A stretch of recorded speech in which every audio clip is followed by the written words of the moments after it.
Olá, meu querido, minha querida, você que me escuta nesta hora, nesse dia, que a graça e a paz do Senhor seja com você, seja sobre o seu coração.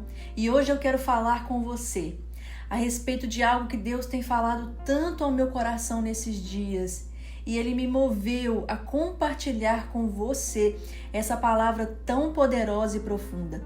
Hoje eu quero falar a respeito do porquê Deus permite algumas derrotas em nossa vida, em nossa caminhada com Ele. Muitas vezes nós não compreendemos por que algumas coisas acontecem, por que não conseguimos romper em algumas áreas da nossa vida.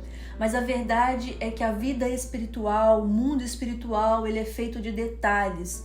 E muitas vezes são os detalhes que nos influenciam ao ponto de nos atrasar tantas vezes o nosso avanço, a nossa vitória. Se você clamou ao Senhor por uma resposta e por vitória, escute essa palavra. Uma das histórias mais conhecidas na Bíblia é a história da queda das muralhas de Jericó. Após muitos anos vivendo ali no deserto, Deus levanta Josué para conduzir o povo em marcha para conquistar aquela terra que ele havia prometido há tantos anos, há tanto tempo. Quando nós meditamos nessa história, nós ficamos maravilhados com o agir de Deus, com a mão de Deus em favor do povo, derrotando o inimigo a partir da queda de uma muralha que aos olhos naturais era inquebrável e intransponível. Essa história também nos fala sobre obediência. O povo precisou obedecer tudo aquilo que Deus ordenou, rodear a cidade por 7 dias e em cada um em sua devida posição, cada um ali rodeando aquela muralha, rodeando aquela cidade, ocupando a sua devida posição de acordo com o que Deus havia ordenado de antemão. E se não fosse assim, não haveria vitória. Deus deixa muito claro isso para Josué quando ele dá o direcionamento. Não que Deus não pudesse fazer independentemente dos preparativos para o milagre, mas ele não entrega a vitória nas mãos de filhos desobedientes. E são os detalhes na nossa vida que revelam o nosso grau de obediência e devoção a Deus. Essa verdade é manifestada logo no primeiro episódio que sucede a conquista de Jericó. Eles conquistam a terra, eles fazem as muralhas caírem pelo poder do nome do Senhor e pela marcha ali durante aqueles 7 dias. Mas logo após acontece algo marcante, poderoso e revelador. Deus ordenou que ao invadir o território, o povo de Israel não deveria se apossar das coisas consagradas, nem prata, nem ouro, mas foi exatamente isso que Acã fez. E se dermos atenção ao que nos conta essa história, teremos a revelação e a direção de Deus para a nossa vida hoje. Diz assim então Josué capítulo 7, a partir do verso 1. Mas os israelitas foram infiéis com relação às coisas consagradas. Acã, filho de Carmi, filho de Zinri, filho de Zerá, da tribo de Judá, apossou-se de algumas delas. E a ira do Senhor acendeu-se contra Israel.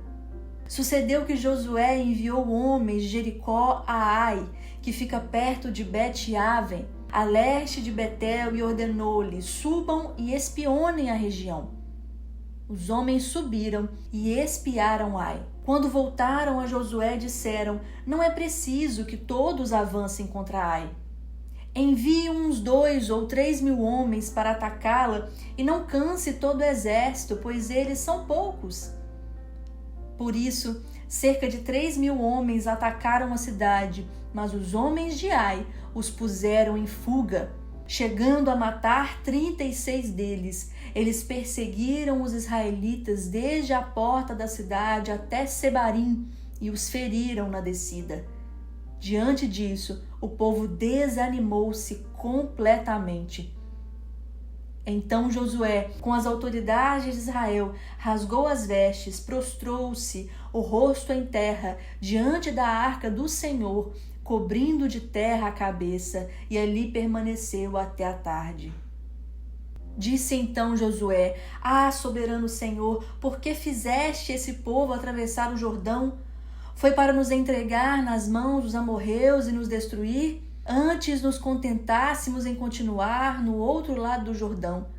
Que poderei dizer, Senhor, agora que Israel foi derrotado por seus inimigos? Os cananeus e os demais habitantes desta terra saberão disso, nos cercarão e eliminarão o nosso nome da terra. Que farás então pelo teu grande nome, Senhor? Então o Senhor disse a Josué: Levante-se, por que você está aí prostrado? Israel pecou, violaram a aliança que lhes ordenei, eles se apossaram de coisas consagradas, roubaram-nas, esconderam-nas e as colocaram junto de seus bens. Por isso, os israelitas não conseguem resistir aos inimigos, fogem deles, porque se tornaram merecedores da sua própria destruição. Não as terei mais no meio deles, se não destruírem do meio de vocês o que foi consagrado à destruição. O primeiro passo para a destruição é a infidelidade, e isso está revelado logo no primeiro versículo. A infidelidade significa falta de respeito, de fidelidade àquilo com o que deveria se estar comprometido. Somos infiéis quando não nos comprometemos verdadeiramente. E perceba que isso vai além de pecar ou não pecar. Quanta coisa toleramos dentro de nós e em nossa rotina que nos leva a adiar o compromisso com o Senhor, negligenciar as ordens e direções que Ele nos dá? Essa é a primeira razão pela qual Deus deixa que sejamos derrotados em muitas áreas da nossa vida. Depois da infidelidade veio a fuga. O povo fugiu diante do poder do inimigo. A unção foi embora. Eles não conseguiram derrotar um exército que era muito menor do que aquele que haviam enfrentado antes. E dessa vez, nem muralhas havia. A verdade é que o nosso histórico de vitórias com Deus não é garantia de que sempre venceremos. O mundo espiritual não considera histórico, mas considera o nosso estado atual espiritualmente. Depois da fuga, o desânimo. O povo desanimou diante daquela derrota humilhante. Será que você que está ouvindo essa história consegue se ver nela? Eu creio que enquanto eu falo, o Espírito Santo está te mostrando os ídolos escondidos em sua vida. Coisas que aparentemente não são pecado, mas que te levam à infidelidade, a ter o coração dividido, o tempo dividido, as intenções adulteradas no coração, intenções dúbias. O que temos escondido no chão da nossa tenda? O que você tem escondido no chão da sua tenda?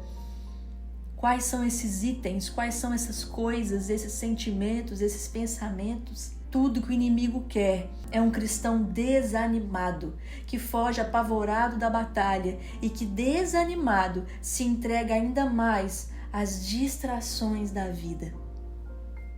Josué então questiona o Senhor, e é assim mesmo que termina o ciclo da infidelidade e desobediência. Nós muitas vezes somos incapazes de enxergar a razão da nossa derrota, do desânimo, da vergonha, da apatia. Pensamos que Deus nos deixou, que estamos sendo provados ou até mesmo injustiçados pelo Senhor, esquecidos, quando na verdade Deus simplesmente está se movendo, baseado em seus próprios princípios.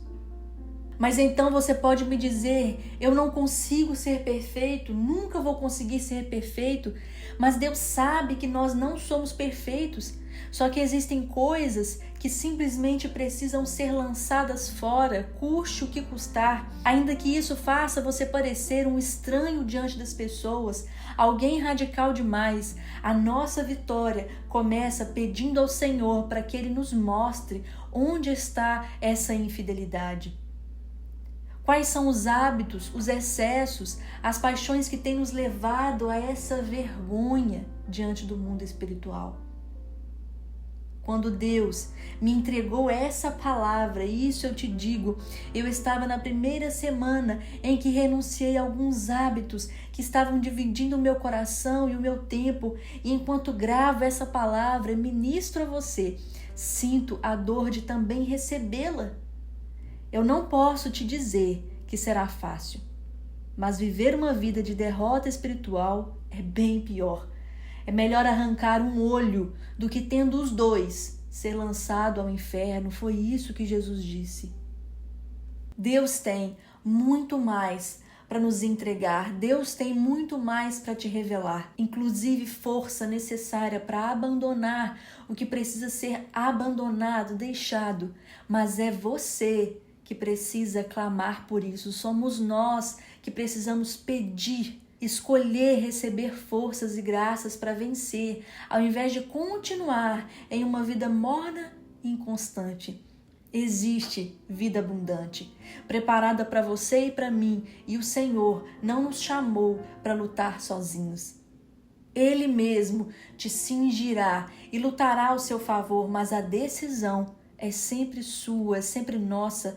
Você pode viver o extraordinário ou se contentar com o ordinário e esperar misericórdia simplesmente quando o último dia chegar. O que você quer, afinal? Se essa palavra ministrou o seu coração e encontrou um lugar em seu coração, deixe o seu like, o seu comentário, se inscreva-se no canal se você ainda não é inscrito e compartilhe com quem você sabe que precisa ouvir essa palavra no dia de hoje. Que Deus te abençoe.